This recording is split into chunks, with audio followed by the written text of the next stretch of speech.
We are engine first. Altitude 20,000 feet and falling. Mode 1. We are getting interference. Switch to high gain antenna. Command, confirm signal strength. You're looking great, Mode 1. Go for landing.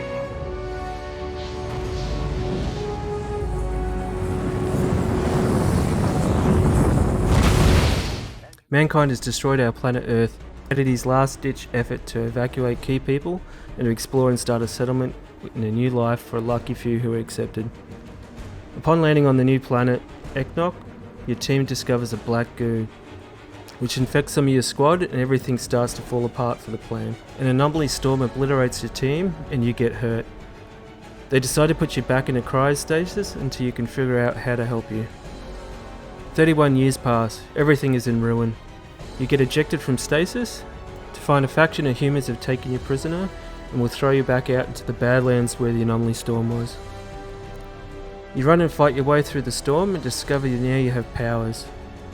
People call you the Altered. It's a lucky few who have actually survived the storm and got genetically altered to actually have powers. Personally for me, I don't really like this story.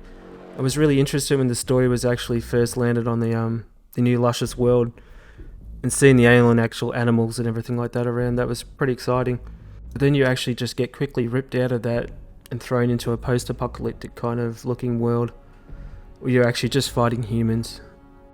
The game's excuse for actually going back in technology-wise is that something has actually jammed all of our current tech, so they had to actually improvise. It's not very exciting to look at, honestly. We ended up in the same place as when we left Earth. Just killing each other over the little we have left. There's 4 classes to choose from. You've got a Technomancer, which is a gadget and support class who prefers to fight from range.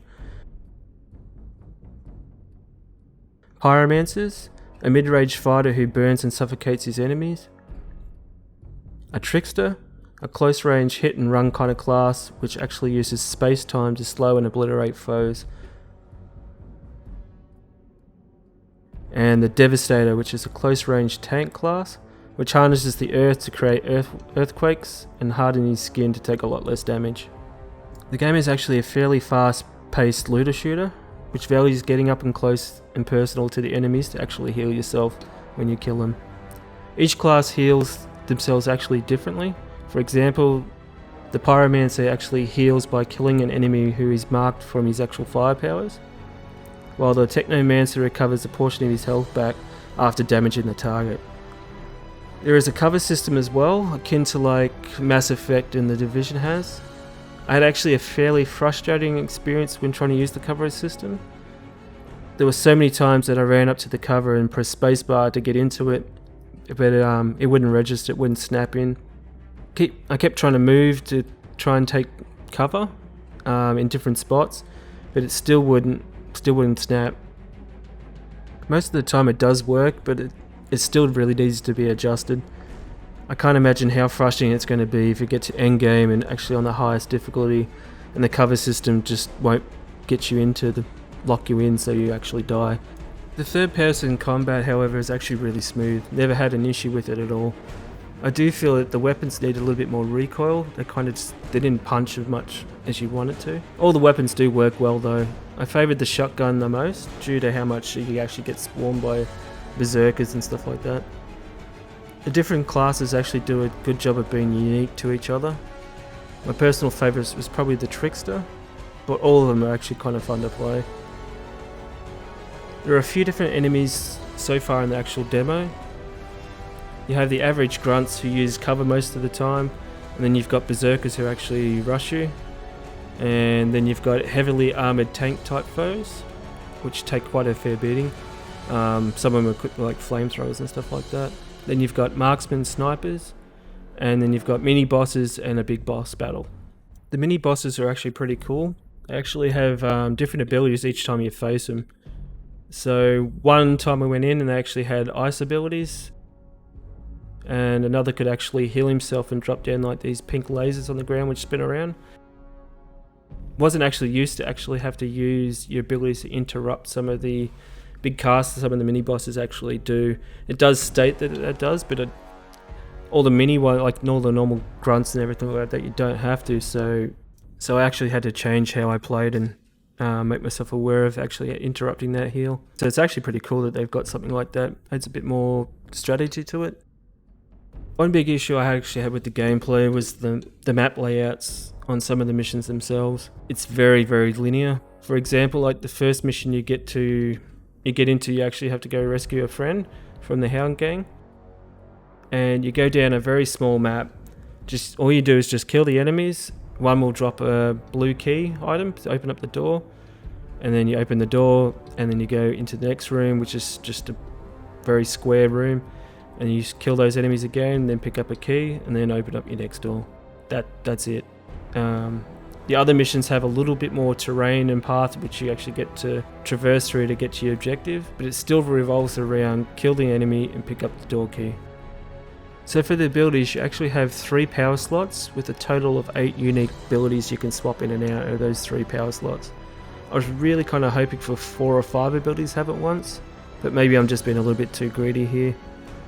I really wanted to see what the ones you actually get down and the higher level you actually get. It seems pretty interesting. You also have access to a skill tree. You can spec down 3 different paths of the skill tree for the class you've actually picked. Most of the options are just kind of minor upgrades to how you want to play, and then you've got a few big choices which will actually upgrade some of your powers to actually suit you a little more. It's nice to see such a big open kind of skill tree there and the options of what you can go down. There's also the other mechanic of crafting, but I couldn't actually find it in the demo right now. I think it's locked. I did be able to deconstruct some of your weapons and armor for currency, which was cool. But that's as far as I got into it, unfortunately.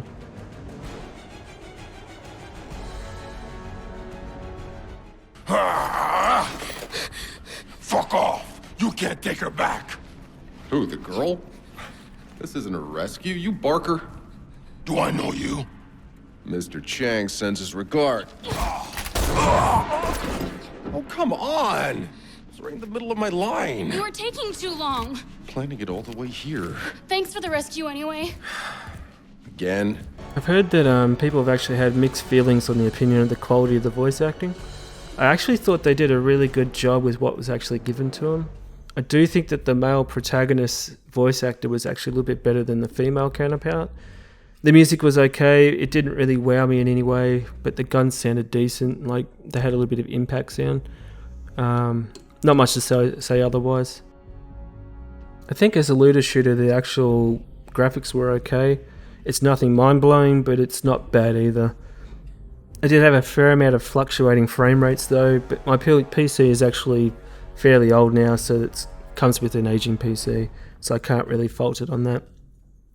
I didn't have any crashes at all, which was good. I've heard some other people have had some really frustrating constant crashing, but it didn't happen to me, so I can't speak on their behalf, unfortunately. The faces actually look good in the cutscenes, plus the hair as well, like the hair, the way they've done it looked pretty good. They did drop a fair amount of the quality outside of the actual cutscenes and stuff like that though. And the armor didn't look that good to me personally. It's just trench coats and ugly kind of gear set in that type of time period, like the post-apocalyptic kind of world, which it fits it, but it's not really for me. Due to this being just the very, very early missions of the game in the demo, it's really hard to judge it, but from the first impressions I've got, I do believe people will have fun playing it.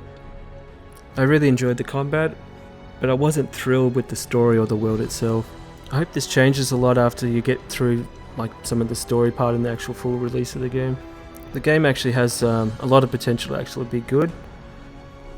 The powers are really, really fun. That was probably my favourite part of the game. Will the gameplay actually wow you? Probably not, but it's not a bad game either. I won't actually be giving Outriders a scoring out of 10 today, because it wouldn't be fair to judge the whole game on a few hours of gameplay. But if you're still unsure, I recommend just trying out the demo. It's not a huge download, so it won't take very much of your space in your hard drive either. Thank you for watching. If you could leave a like, comment and subscribe, it really helped me out a lot. And if you have any questions or feedback, please feel free to leave me a comment and I'll happily get back to you and help you out any way I can. Take care guys, bye.